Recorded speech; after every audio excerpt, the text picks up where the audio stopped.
Ensuite, nous avons le commentaire d'Adam Attack YouTube. Il y a un livre émanant de Dieu dont un chapitre entier a pour titre le nom de la Madone Myriam. Oui, un chapitre entier porte le nom de la mère de Jésus dans le Coran. Et figurez-vous que le prophète le plus cité dans le Coran est Jésus, Yahusha, tonton Yahusha. En effet. Et puis bon, je crois que c'est un élément que beaucoup de personnes perdent très souvent de vue, y compris les musulmans aussi, Parce qu'à côté, il faut quand même reconnaître que la plupart des musulmans semblent vouer une sorte de culte à Mahomet, carrément comme ça, presque ne tenant presque pas compte, par exemple, du Christ et de son message. Pas qu'il faille aduler le Christ ou que sais-je encore, non, c'est tout simplement son enseignement qui compte. Absolument, son enseignement est simplement son enseignement. Et je répète encore, il y a beaucoup de musulmans qui, justement, utilisant le fait que malheureusement le Nouveau Testament ait été manipulé, utilisent, prétendent qu'il n'y aurait aucune utilité aujourd'hui à prendre en compte le Nouveau Testament, ce qui, là aussi, est une grossière erreur. Parce que malgré toutes les manipulations ou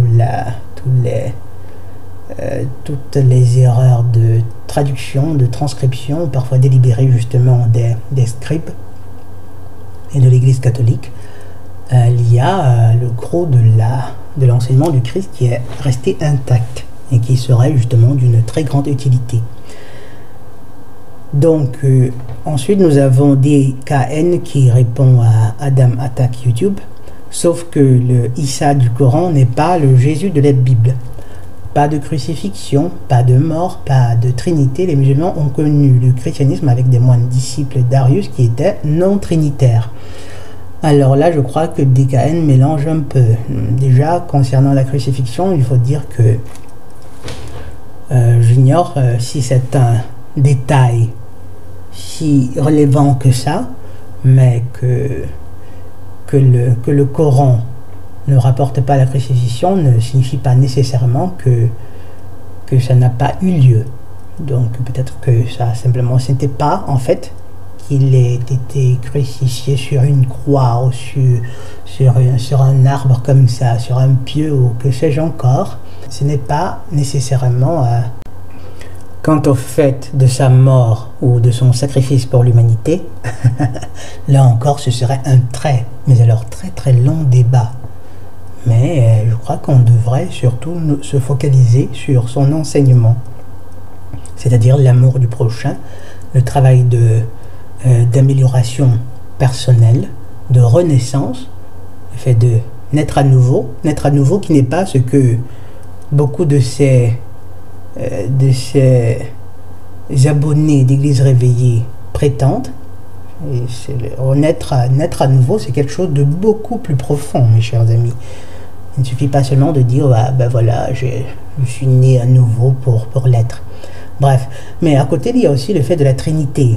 Là, DKN, peut-être que la Trinité, tu ne devais vraiment pas mentionner ce détail-là, parce que s'il y a un détail qui est littéralement, qui est une grosse, mais alors une énorme connerie, qui est certainement l'une de ces choses qui pervertit, qui bloque, qui empêche beaucoup d'individus de revenir vers la doctrine, la vraie doctrine, l'enseignement du Christ, c'est peut-être le fait de la Trinité, qui n'est qu'un dogme. Le Père, le Fils et le Saint-Esprit en un, et que les catholiques aiment bien à chantonner comme ça sans y rien comprendre du tout. C'est tout simplement le résidu de certains cultes païens, romains qui ont été, disons, pervertis. Sainte Trinité, dit-on. La Sainte Vierge qui est même parfois considérée comme la mère de Dieu. Et vous voyez des personnes, des personnes, de nombreuses personnes, des adultes qui embrassent ça comme ça, qui se disent bah, je suis croyant et puis bah, je suis croyant et je suis très pieux. Il faut pas rigoler avec la mère de Dieu.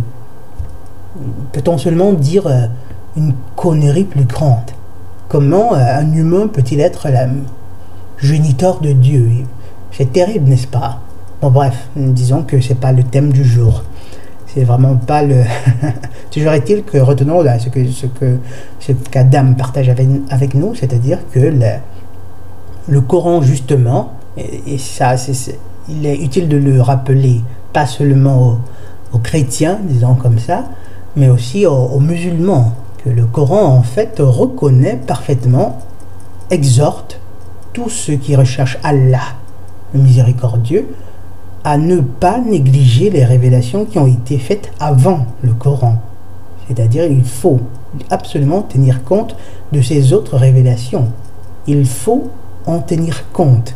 De toute façon, et comme d'habitude, c'est pour le bien de la personne justement qui suit cette recommandation. Ce n'est pas tant parce que lorsque vous le faites, le Créateur, lui, il est content, vous lui faites une faveur ou que sais-je encore. Non, la faveur, vous la faites à vous-même en réalité. À chaque personne, en choisissant de rechercher le Créateur, de le servir par l'amour qu'on est capable d'exprimer, de montrer, de manifester à l'égard de nos semblables, à l'égard du prochain, à l'égard de ceux qui sont plus faibles, à l'égard des démunis. C'est lorsque nous choisissons cette voie-là, en réalité, les premiers bénéficiaires, c'est nous-mêmes, c'est l'individu en soi. Continuons. Ensuite, nous avons d'accès à Dr Ando. S'il vous plaît, n'oubliez pas la vidéo sur le pourquoi l'homme est-il autant soumis à la validation féminine. D'accord. Oui, je crois que là, c'est un thème vraiment très important. Oui, oui. Les deux sont... Là, je peux déjà dire comme ça que c'est... Bref, réservons ça pour cette vidéo qu'on fera plus tard.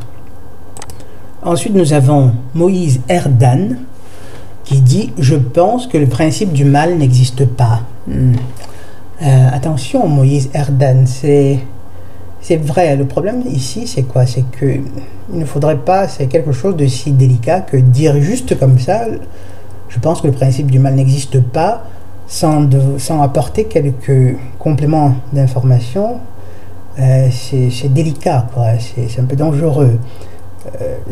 Parce que ça deviendrait comme une vérité partielle, ou bien une omission d'éléments pourtant nécessaires. Il est vrai que lorsque l'individu qui, disons, le simple d'esprit qui lit comme ça, dit que le mal n'existe pas, va se dire, bah, en fin de compte, ça veut dire que je peux donner libre cours à tous mes penchants les plus bas ou les plus, que sais-je encore. Et en fait, le principe du mal n'existe pas, quoi qu'on puisse en voir les effets. Dire que le mal n'existe pas est une vérité partielle. En fait, c'est l'essence du mal qui n'existe pas. Ce qu'il conviendrait de dire, c'est que le mal n'a pas une naissance en soi. Le mal n'a pas une naissance en soi. Ce qui signifie quoi? Ce qui signifie que le mal, c'est simplement une perversion du bien. La seule chose qui existe, la seule chose qui est une naissance, c'est le bien. Et le mal dérive de la perversion du bien. Donc le mal en soi n'a pas une naissance, c'est une essence privative, entre guillemets. C'est ce qu'on pourrait dire. C'est une essence privative. Vous savez, je vous l'ai parfois dit, le Seigneur ténébreux ne saurait créer.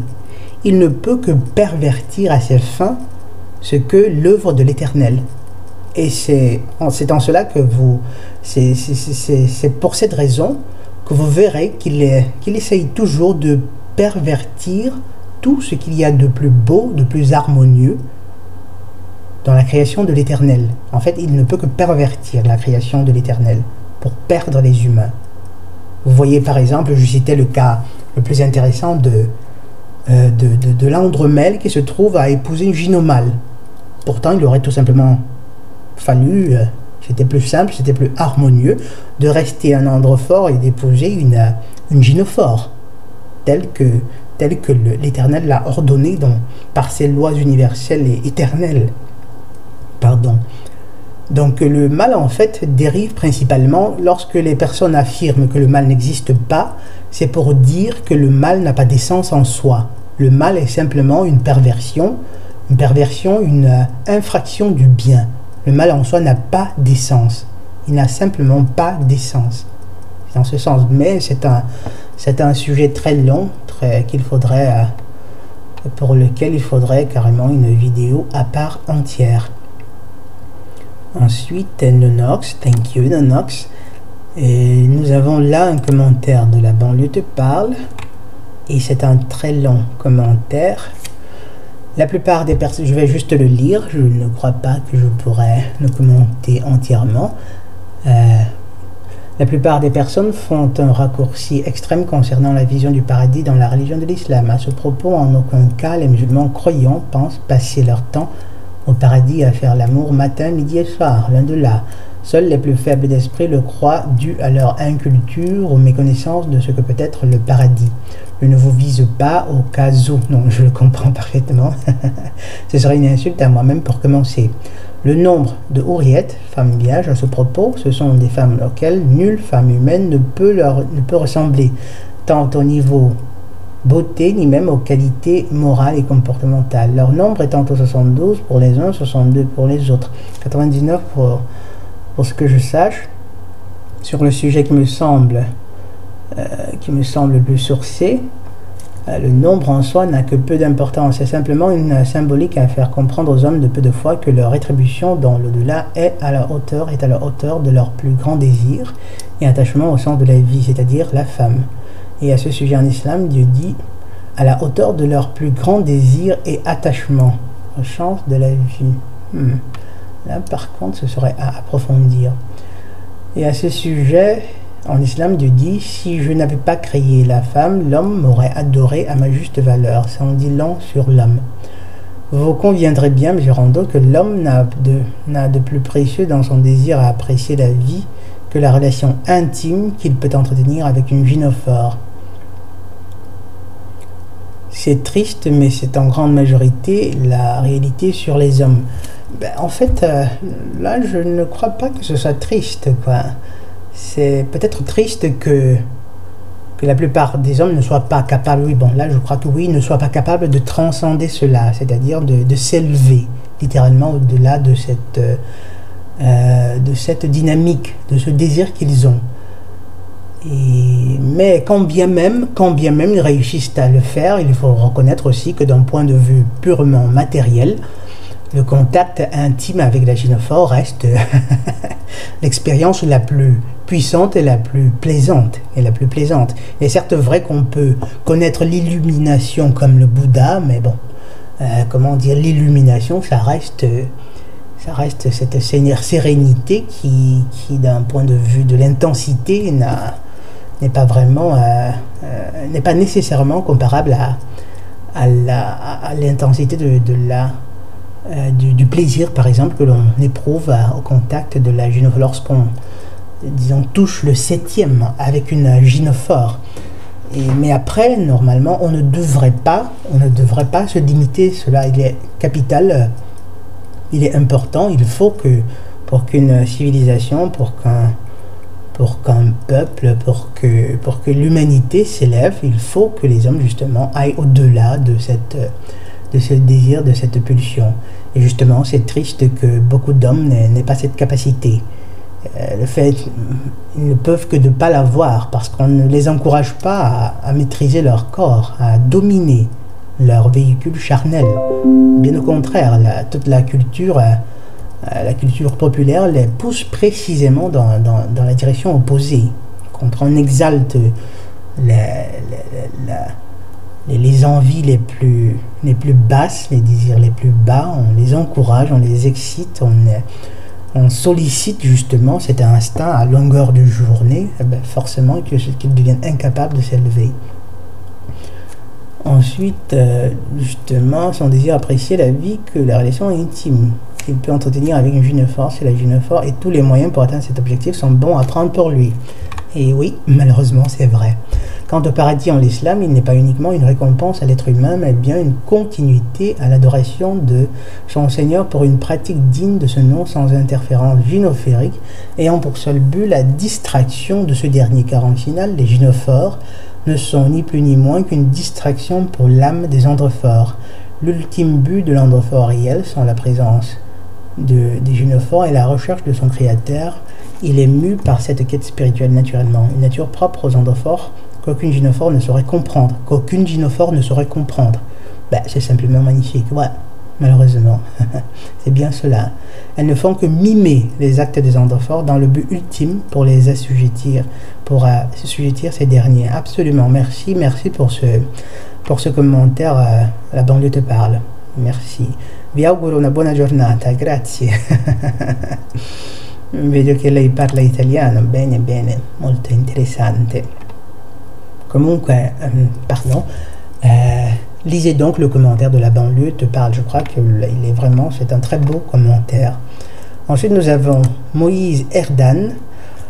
Merci pour cette réponse en vidéo, mais mon avis sur le sujet reste le même. Celui que vous nommez le prince de l'enfer vous vient d'une construction théologique. En effet, si l'Afrique n'avait pas été colonisée, toutes ces histoires sur le diable et le monde des enfers ne feraient certainement pas partie de vos croyances. Je tiens cependant à préciser que des forces à polarité négative existent bel et bien. Mais en aucun cas, les fausses spiritualités ne devraient avoir autorité sur les hommes de réflexion. Délivrez-vous des chaînes mentales laissées par les prêches, des mêmes qui vous ont assujetti à l'esclavage. Continuez de croire au Créateur, mais trouvez-le par votre propre voie. Moïse Erdan. Là, c'est simplement... comment dire ça?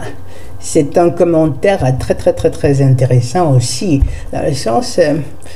je tiens cependant à préciser que, en effet, si l'Afrique n'avait pas été colonisée, toutes ces histoires sur le diable et le monde des enfers ne feraient certainement pas partie de vos croyances.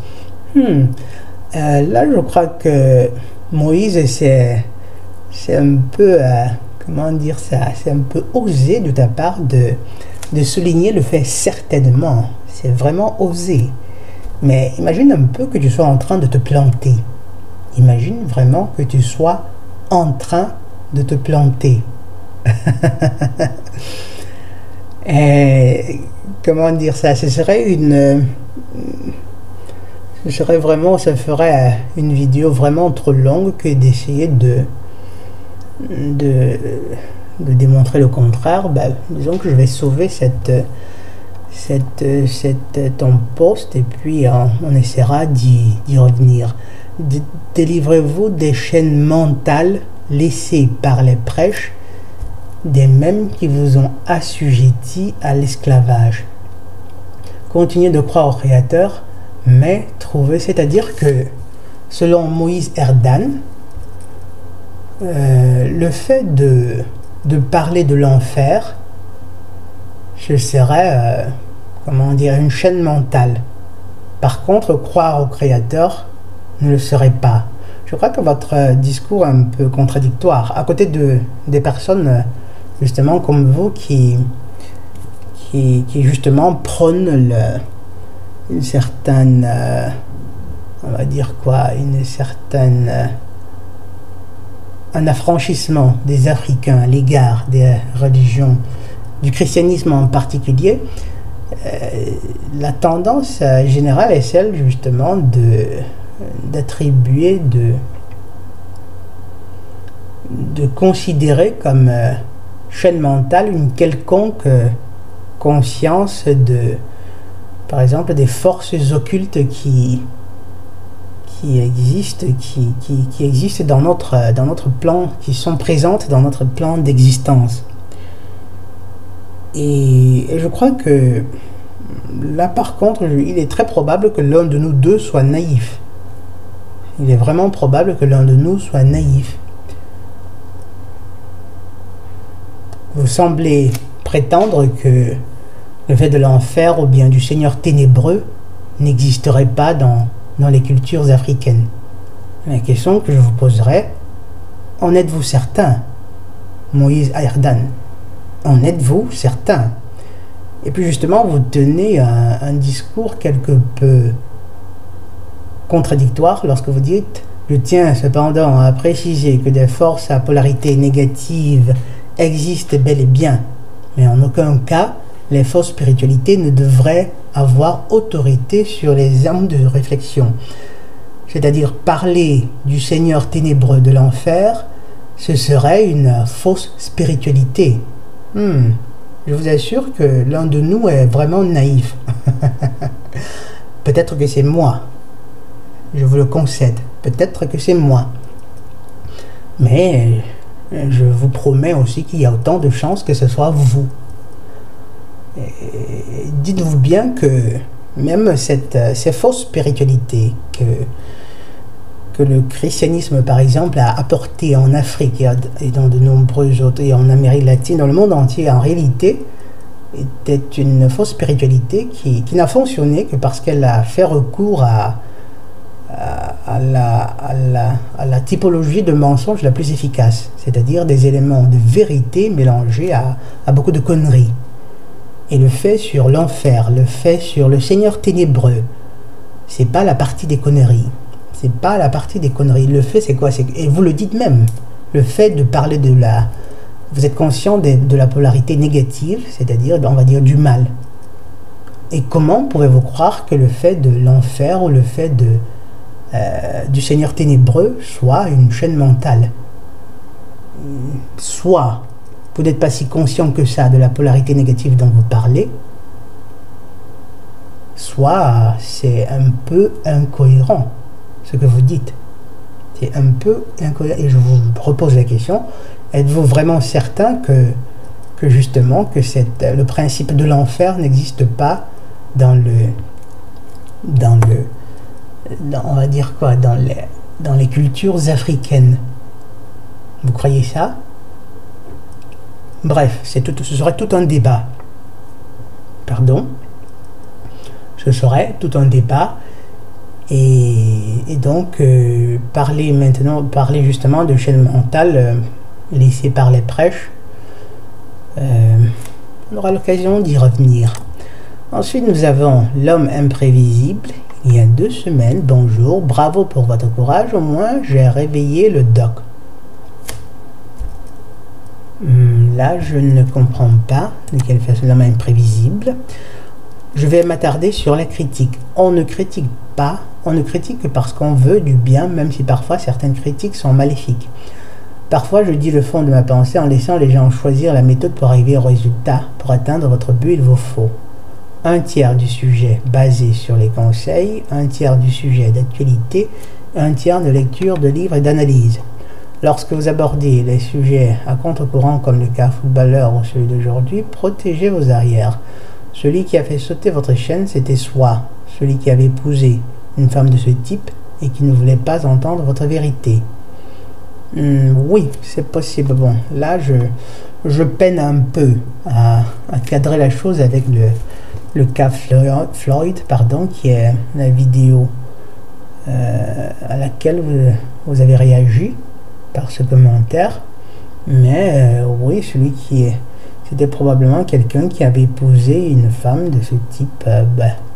Malheureusement, les humains, en général, n'aiment pas beaucoup entendre la vérité.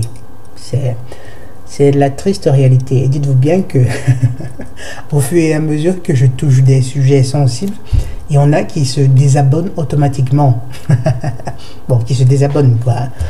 Et donc, bon, mais bref, c'est pas si grave que ça. Mais alors, pas du tout. Ensuite, nous avons le commentaire de Desto Malanda. Je partage ton point de vue, Dr Rando. J'ai moi-même été longtemps dans cet état d'esprit de rejeter la faute aux autres. Le crime, il est condamnable, mais les problèmes liés à la communauté noire sont causés par les Noirs eux-mêmes. Et on est facilement manipulable. Nous, les Noirs, je donne un exemple en France avec le cas Traoré. Sa sœur vient d'être récompensée aux awards pour lutte contre le racisme. Carrément, quoi. carrément aux awards, comme ça. Et en fait, j'ignore si elle a... j'imagine qu'elle a probablement accepté cet award. En fait, elle devrait le refuser, parce que c'est une façon de l'acheter. Bon, mais là, on parle d'une gynophore. Nous avons ensuite... et puis, bon, Desto Malahonda, les problèmes liés à la communauté noire, malheureusement, c'est principalement lié à...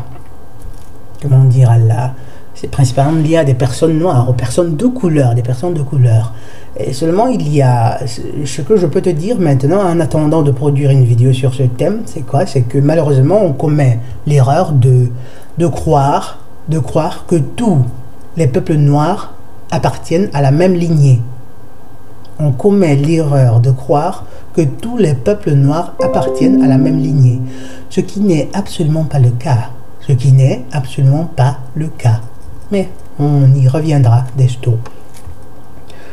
Nous avons ensuite DKN, sauf qu'avec ton raisonnement, c'est plutôt les musulmanes qui seraient les vraies chrétiennes, car l'islam est venu 7 siècles après le christianisme, dont l'original n'est pas la copie. Ben là, c'est vrai, quoi. Oui, justement, il y a comme... Je crois que j'ai fait une sorte de séparation, on devrait parler d'anachronisme. Et oui, en effet, ce serait les musulmanes qui seraient de vraies chrétiennes. Mais bon, à la base, il n'est pas question de parler de chrétiens ou de l'islam, parce que, comme vous le savez si bien, les religions organisées, malheureusement, c'est pas trop mon fort. Et en ceci que ça crée justement des systèmes qui ne font que, qui se concentrent, qui se focalisent sur les traditions. Pourtant, l'essentiel serait de servir justement de rechercher et de servir le Créateur par l'amour qu'on manifeste les uns envers les autres. Les uns envers les autres. Ce qui n'est pas vraiment le cas collectivement, ni parmi les chrétiens, ni dans l'islam. Collectivement, je précise. Donc, mais sinon, que ta remarque, elle est fondée. Elle est vraiment fondée. Ensuite, plus de vie pour le juste. Like, thank you. Plus de vie pour le juste. Un discours sage qui exhorte à transcender le mal sans le légitimer pour autant. Thank you. Romain Arnoux, je vais écouter ça dans ma voiture avec mes enfants. Tiens, ça m'honore. Thank you. Et là, nous avons l'homme imprévisible. Il y a effectivement une partie du communautarisme qui consiste à sublimer tout, ceux qui sont comme soi. Une partie du communautarisme qui occulte la réalité, une partie du communautarisme qui est dans la victimisation, qui refuse de se poser les bonnes questions. Ceux qui rabaissent la communauté parfois, ce sont ceux qui sont issus de cette communauté qui s'en servent par le biais de l'exploitation. Dernièrement, un opportuniste a commencé à vendre des conférences et des formations en immobilier en exploitant la naïveté des gens de la communauté pour acheter des formations non certifiantes. J'ai regardé le spectacle de dépit. Le communautarisme est pris en otage par certains opportunistes pour qui c'est un vivier de consommateurs. Il ne faut surtout pas dénoncer cela, sinon on est traité d'aliénés, que sais-je encore. Nous sommes en partie responsables de ce qui nous arrive. Pour le cas de Grand Barack, c'est juste une parodie, c'est une insulte à la chanson ainsi qu'à la culture. Je puis être solidaire de tous les Noirs du monde, car la communauté noire est juste une utopie, car il y a autant de différences entre deux individus d'une même famille que d'un même pays. Oui, là, c'est tellement vrai ce que tu dis. C'est tellement vrai que malheureusement, il y a toujours des rapaces qui sont prêts à essayer de tirer le meilleur parti financier de certaines, de certaines tragédies, hein, notamment du communautarisme. Comment devenir riche, voici ce que vous devez faire, ça. Et malheureusement, il en est ainsi. Rarement trouverez-vous des personnes qui exhortent vraiment. Et en fait, justement, avant de dire cela, en réalité, ces personnes, si au moins elles se donnaient la peine d'être, on va dire quoi, sincères, véridiques, sur toute la ligne, et si elles apportaient vraiment des connaissances pragmatiques qui justement aideraient ces personnes, peut-être qu'on ne les blâmerait pas tant que ça. Mais en général, elles offrent surtout du vent. en profitant justement d'une certaine polarisation liée au fait du communautarisme. Et en jouant sur les émotions, on vous dit, il faut que vous voulez apprendre à séduire, vous voulez devenir riche, toujours ces conneries. Pourtant, le plus important restera toujours qui que vous soyez. Le plus important restera toujours de travailler à votre amélioration personnelle. On a le droit, justement, d'améliorer sa situation financière et tout et ça. Mais le plus important à côté de cela, c'est de s'améliorer comme être humain. Comme être humain. De se perfectionner petit à petit. Et le truc intéressant, c'est quoi? C'est qu'en fait, la quête spirituelle se fait à n'importe quel moment, à n'importe quel endroit. On peut être sincère, on peut être aimant ou bien correct, juste à l'égard de toutes les personnes que l'on rencontre chaque jour dans tous les milieux. On peut, à n'importe quel moment, dans toutes les situations, essayer de se polariser sur le bien, d'œuvrer, de travailler en se rappelant justement qu'un jour l'Éternel nous en demandera des comptes. Ensuite, je continue. Moïse Erdan, je crois savoir que vous êtes contre le métissage. Et si je reprends vos mots, les personnes qui ne sont pas de cet avis n'ont aucun honneur. Mais où est le vôtre lorsque vous propagez les spiritualités de ceux qui ont réduit certains de vos ancêtres en esclavage? Je dis, et je le répète, vos croyances, celles que vous piochez par-ci et là, ont été enracinées par le foie et par les chaînes, cela pendant des siècles. Et s'il y avait vraiment un tel Dieu, j'ajouterais que ceux qui font le bien pour aller au paradis méritent d'aller en enfer. Waouh! Ceux qui font le bien pour aller au paradis méritent d'aller... Moïse Erdan, il insiste là. Le mal vers le bien est une voie d'évolution voulue par le Créateur. Et dans ma position, je ne me sens pas concerné par l'obscurité. Je n'ai tout simplement pas peur de ce que je ne considère pas comme quelque chose de réel. Pouvez-vous comprendre cela? Peut-être apparemment c'est difficile pour moi de comprendre cela, Moïse Erdan. Vous savez, les personnes un peu simples d'esprit, ou les personnes demeurées ou retardées comme moi, ont quelques difficultés à comprendre ces choses. Elles sont trop profondes pour notre esprit. Bon, mais disons que nous faisons du mieux que nous pouvons. Et il n'en demeure pas moins que lorsque vous entendez justement une personne tenir un discours en se targuant, en se tapant la poitrine d'une certaine façon, alors qu'elle ignore, alors qu'elle fait par la même occasion preuve d'une ignorance quelque peu troublante en relation avec le sujet que la personne justement, avec le sujet dont elle traite. Je vous assure que c'est un peu écœurant. Donc, lorsque vous dites que, je dis et je le répète, vos croyances, celles que vous piochez par-ci et là, ont été enracinées par le foie et par les chaînes. Cela pendant des siècles. Comme vous vous trompez, Moïse Erdan. Mais comme vous vous trompez. Et là, je vais répéter un détail que j'ai mentionné comme ça, en passant. Ceux qu'on appelle les Noirs aujourd'hui, en Afrique par exemple, on tend justement par cette dénomination à les mettre précisément dans le même sac. Mais en fait, c'est pas la même lignée. Ce n'est pas la même lignée. Et ce que vous appelez, par exemple, vos croyances, celles que vous piochez par-ci, ont été enracinées par le foie et par les chaînes. Beaucoup de ces croyances, oui. Je dirais même plutôt, beaucoup des corruptions de ces croyances ont été imposées par les foies et les chaînes, mais pas ces croyances en soi.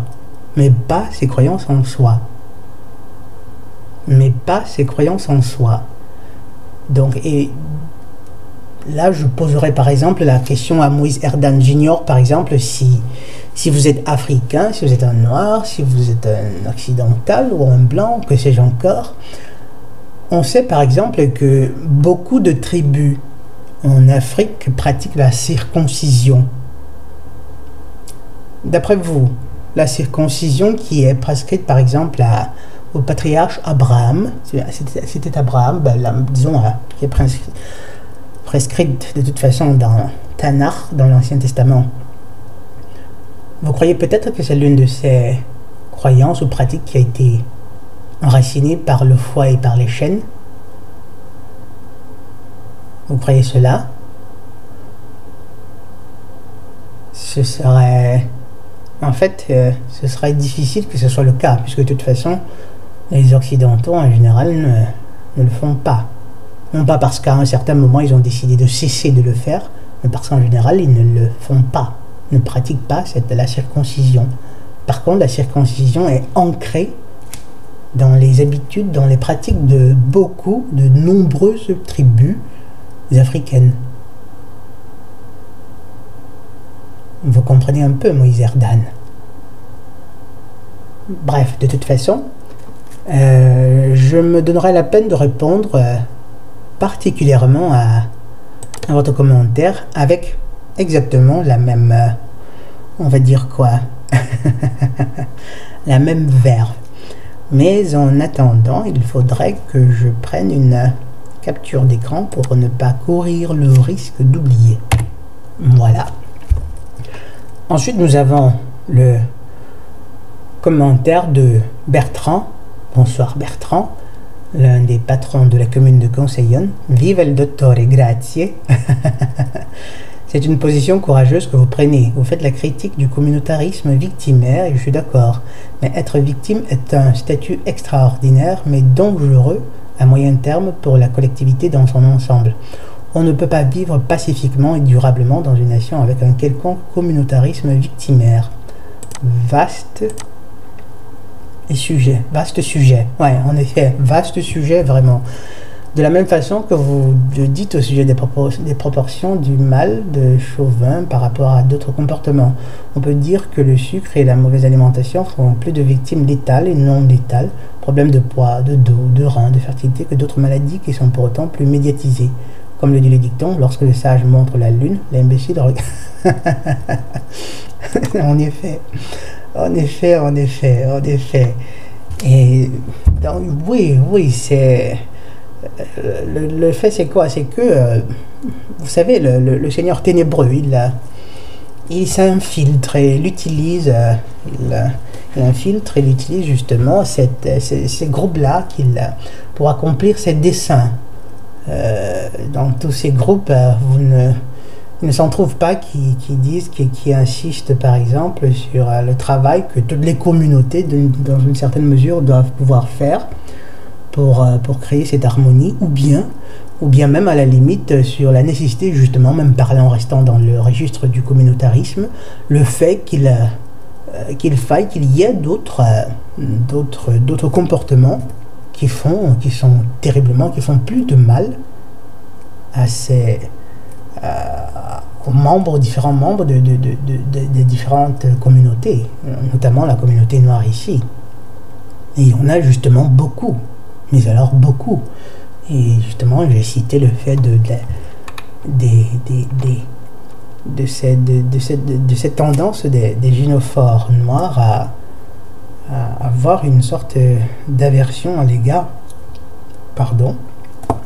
de leurs propres cheveux. Ensuite, nous avons Romain Arnaud. Vu qu'il n'y a que des gens qui viennent de se plaindre à toi dans les commentaires, je te dis merci pour... Merci Romain. Enfin, ça fait... donc merci à Bertrand et merci à Romain Arnaud justement. Après de nombreuses plaintes. En réalité, thank you. Donc quelqu'un qui au moins a pensé à... Donc c'est... Et Et donc, quindi là, je ne ferai pas de commentaires. Merci Romain Arnaud. Et ensuite, nous avons Wonder Nice qui dit ce sujet-là me fatigue. On entend parler de ça et du corona partout, 24 heures après 24. Parler de spiritualité, de relations humaines. Une autre chose, c'est trop et c'est top et très utile, ok? Mais ceux déjà d'actualité. Mais quoi? Mais ceux déjà d'actualité. De plus, l'observateur a déjà traité ce sujet en profondeur. Mieux vaut innover pour attirer d'autres abonnés et avancer. Ce n'est pas faux, Wonder Nice. Et continuons, Elide Ba qui dit Dr Rondo, merci pour ta vidéo. De rien, Elide Ba, merci à toi. DJ Arafat a donné beaucoup d'espoir à la jeunesse ivoirienne lorsque le pays traversait des troubles politiques entre 1999 et 2011. Une de ses dernières chansons, Je veux réaliser, motiver la jeunesse à se réaliser, à se battre pour réussir. Il faut voir plus loin que son personnage. C'est cette ambiguïté qui a fait sa renommée. Alors, Elide, je sais que beaucoup de personnes, beaucoup d'Africains, beaucoup d'Ivoiriens aimaient beaucoup DJ Arafat. Justement parce qu'apparemment, je dis apparemment parce que si tu analyses profondément, tu verras que l'espoir qu'il a donné aux jeunes Ivoiriens, qu'il semble avoir donné aux Ivoiriens, c'était tout simplement, on va dire quoi, du sucre, un bien mineur pour un plus grand mal, malheureusement. Malheureusement, et c'est une tactique du mal, du Seigneur ténébreux. C'est-à-dire on vient là avec des discours succulents, des discours mielleux, et afin de mieux vous entuber. Il a parlé d'espoir, comme tu dis, peut-être dans une mesure, il a donné de l'espoir à ces jeunes. En fait, je ne crois vraiment pas que ce soit le cas. Il n'a fait que parler d'une prétendue volonté de donner l'espoir aux jeunes. Mais après, dans les actions, que faisait-il? Que faisait-il? Mettons de côté, par exemple, les différentes vidéos qu'il produisait, dont l'une, si je ne m'abuse, dans laquelle, par exemple, il se vantait d'avoir couché avec l'épouse d'un autre homme. Mais ça, déjà, c'était suffisant, c'était quelque chose d'assez grave pour comprendre, par exemple, que là, c'est simplement quelqu'un qui se fichait pas mal des jeunes à qui il prétendait donner de l'espoir.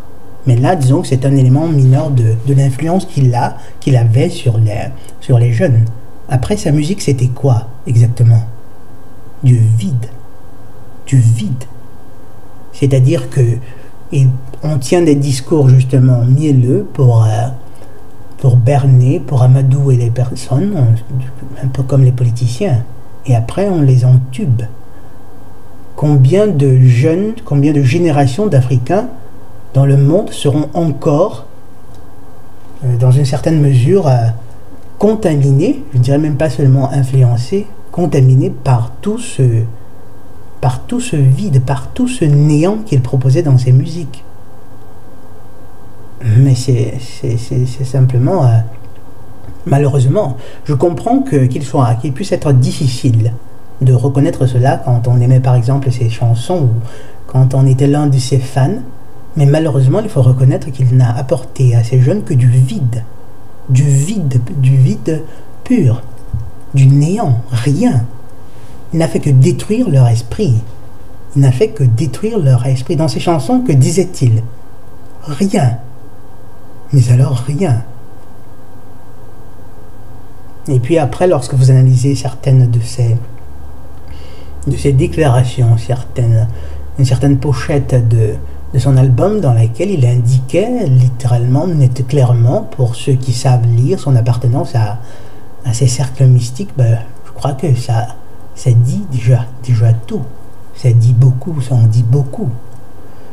Donc, parler d'espoir qu'il aurait donné à la jeunesse ivoirienne, non, je ne dirais pas. C'était de l'illusion, tout simplement. C'était pour mieux les berner, malheureusement. Ensuite, nous avons Brahim un patron de la commune de Conseillonne. Tu chatouilles un peu les femmes noires dans cette vidéo avec, avec leurs cheveux. Tu aurais pu parler des femmes célibataires noires qui constituent la majorité du statut des femmes noires aux États-Unis. Ah ouais. De mémoire, il me semble que 80% des femmes noires sont des mères célibataires. Bien sûr, on connaît les dégâts causés sur les enfants et notamment les petits hommes forts, délinquants, LGBT et plus. Oui. Malheureusement, je crois que oui, on aura l'occasion de faire une autre vidéo sur ces sujets. Et c'est simplement terrible. C'est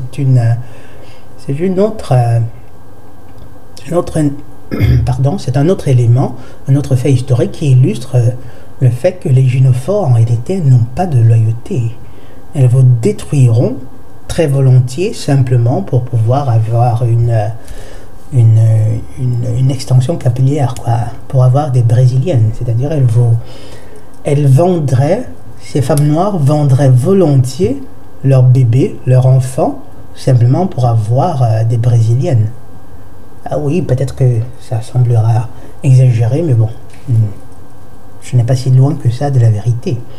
Tu sais, en effet, aux États-Unis, je crois que c'est dans les années 60-70, quelque chose du genre, il y a le FBI, ou la CIA, l'une de ces deux agences de renseignement, qui décide de mener une certaine guerre, d'attaquer, disons, les communautés noires, d'essayer de les détruire. Qu'est-ce qu'ils font? Ils créent une sorte de benefit, une sorte de subvention dont pouvaient bénéficier ces femmes. Seulement, elles ne pouvaient avoir droit à ces subventions que si elles étaient seules. Et que font ces chers gynophores noirs à cette époque? Et clairement, c'est-à-dire même, comme ça, en série, elles commencent à mettre leurs hommes à divorcer, disons ça comme ça. C'est-à-dire qu'on observe une certaine tendance massive de ces femmes justement à éviter de se mettre en couple, quoique recherchant, quoique procréant. On observe une tendance à éviter de se mettre en couple, à se débarrasser des hommes avec qui elles étaient déjà. Simplement pourquoi? Parce qu'on leur avait promis des subventions. Et c'est en partie justement la raison pour laquelle il y a comme cette épidémie de femmes noires aux États-Unis qui sont des mères célibataires. En fait, il n'est pas faux de dire que c'était une opération sadique de la part de cette agence de renseignement de la CIA ou du FBI. Mais à la base, ce sont ces femmes-là qui sont les premières responsables, qui sont les premières personnes. Ce sont elles qui acceptaient, qui choisissaient délibérément de divorcer, de se débarrasser de leur petite amie, d'éduquer, d'élever seules ses enfants, simplement parce qu'elles voulaient bénéficier des subventions de l'État. Absolument, ce sont elles qui sont à blâmer. Et je le répète, c'était comme justement à ce moment, ces femmes, elles évitaient, elles faisaient tout pour être enceintes, seulement sans vouloir forcément se mettre en couple avec le père de leur enfant. Quoique l'on sache assez bien qu'un enfant, ça a besoin de son père. Ça a besoin de son père seulement, vous savez, il leur fallait du fric. Toujours plus de fric. C'est les gynophores. Nous avons ensuite un commentaire d'Anonyme. Pour mémoire, il est toujours très instructif de réécouter l'épisode. Elles sont incapables d'aimer. Je crois que je devrais revisiter cette vidéo-là. Je crois qu'aujourd'hui, en y apportant d'autres petites retouches, d'autres éléments, ce serait encore plus cool. C'est vertigineux de vérité. Et ça confirme l'alternative tragicomique où sont les femmes, où sont les hommes envers les femmes. Aimer les femmes sans les comprendre, ou comprendre les femmes sans les aimer. Je crois que la seconde, c'est nettement préférable, quoi. C'est plus judicieux. C'est plus judicieux, puisque de toute façon, en les comprenant, on les protège mieux, et on se protège mieux aussi. Sans toutefois, par exemple, à la limite, renoncer à un désir éventuellement de procréer, par exemple. Et en évitant de les aimer, on s'épargne beaucoup de tracasseries. On évite justement de leur donner le pouvoir. Un pouvoir qu'elles utilisent toujours à mauvais escient. Ensuite, nous avons le maréchal Patrick. Mon ex-femme était possédée. J'en suis sûr. Et déjà, en passant, je vous signale que je vais publier peut-être très probablement la semaine prochaine une vidéo sponsorisée par Brahim, portant justement sur la possession démoniaque et les gynophores et ainsi de suite. Donc mon ex-femme était possédée, j'en suis sûr, elle était démoniaque. Et si vous êtes avec ce genre de personnes, vous êtes foutu. Vous êtes vraiment foutu, malheureusement. Et je partais dans une mauvaise direction. Ouf, j'ai divorcé. Ben, heureusement, au moins maintenant, tu es à l'abri. Là, nous avons Léo, beau gosse. Michael Filetta, c'est un sombre personnage qui s'est laissé envahir par sa haine, parce qu'il n'a pas pu obtenir ce qu'il voulait d'une femme, tout simplement. Il nous fait honte à nous les hommes et africains d'origine et donne du grain à moudre à des collectifs comme celui de Némésis, qui sont un groupe féministe d'extrême droite hyper raciste et fasciste et haineuse envers les hommes d'Afrique subsaharienne et du Nord. Maintenant, tu forces quand tu dis qu'un homme africain ne peut pas se jouer d'une femme blanche. Ne peut pas se jouer d'une femme blanche. Ça veut dire quoi? D'une femme blanche, car je suis la preuve réelle que moi, sur ces 4 dernières années, je n'ai eu que des femmes blanches qui étaient éperdument amoureuses de moi et que j'ai quitté. Tout est une question de caractère et confiance en soi. Maintenant, je dis aussi, anathema Michael. Merci. Philathèse, moi aussi, j'ai une idée du châtiment qu'il doit subir, car même si les femmes peuvent être cruelles et manipulatrices, on ne peut être violent avec elles ou à la limite les maîtriser si elles s'en prennent à nous physiquement suite à une crise d'hystérie. Mais ne te méprends pas, Dr. Rondo, l'homme africain a plus de ressources que tu ne le crois. Les gynophores blanches sont bêtes et dès que tu comprends ça, prends soin de ton physique et te sculpter un corps d'Apollon toujours avec elle. Alors, commentaire très intéressant, Léo. Merci déjà. Léo qui est en Suisse, si je ne me trompe pas. Donc, ne te méprends pas, Dr. Randall, l'homme africain a plus de ressources. Et là, je te garantis, je te l'assure, Léo, je ne me méprends absolument pas concernant les ressources dont dispose l'homme africain. Mais une fois de plus, un élément que j'ai souligné plus bas, avant, il s'agit de quel homme africain? Là, c'est la question qu'il faut se poser. Et c'est un élément, c'est un thème que je toucherai dans une vidéo j'espère, les semaines à venir, bientôt. Et là, je répète encore, des Africains, de ce qu'on appelle les Africains, disons, noirs, autochtones, il n'y a pas qu'une seule lignée. Il n'y a pas qu'une seule lignée. Et ce n'est certainement pas la lignée de ces Africains qui, on va dire quoi, par exemple, la plupart des chefs d'État, pour vous donner un exemple comme ça parmi tant d'autres, ce n'est certainement pas ceux qui appartiennent à ces lignées-là, entre guillemets, je dis bien entre guillemets, ça peut être un peu complexe.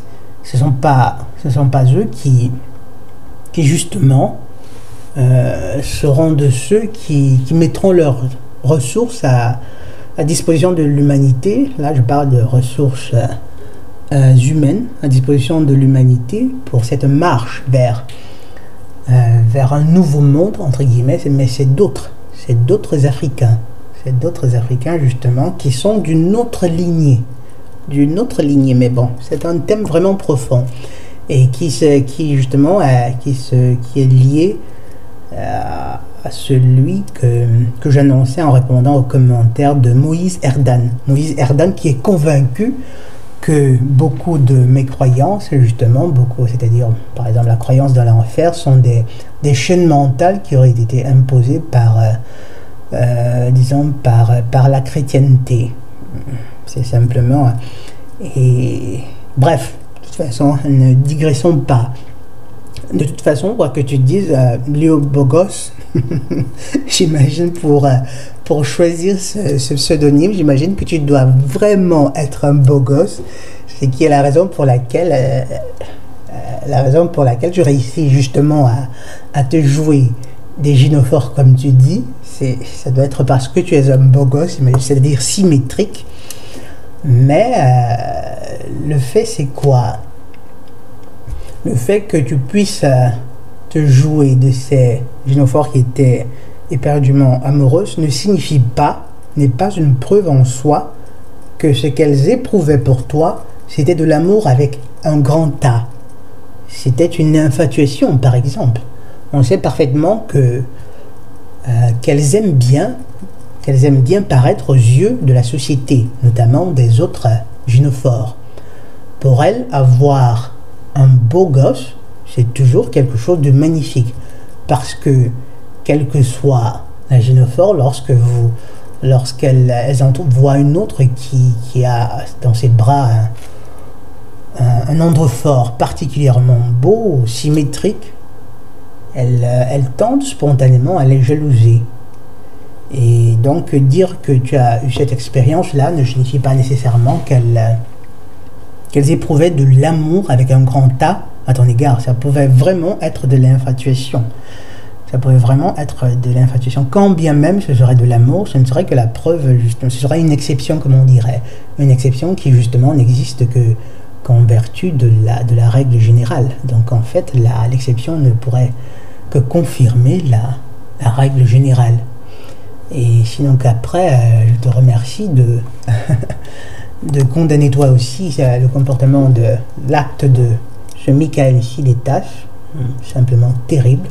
Et comme tu le dis si bien, on ne devrait jamais être violent à l'égard d'une gynophore. Non, mais alors, pas du tout. À la limite, vous avez le droit, bien entendu, si elle était violente, si elle essayait de vous faire du mal physiquement, vous auriez le droit de vous défendre, mais de là à commettre une atrocité pareille, c'est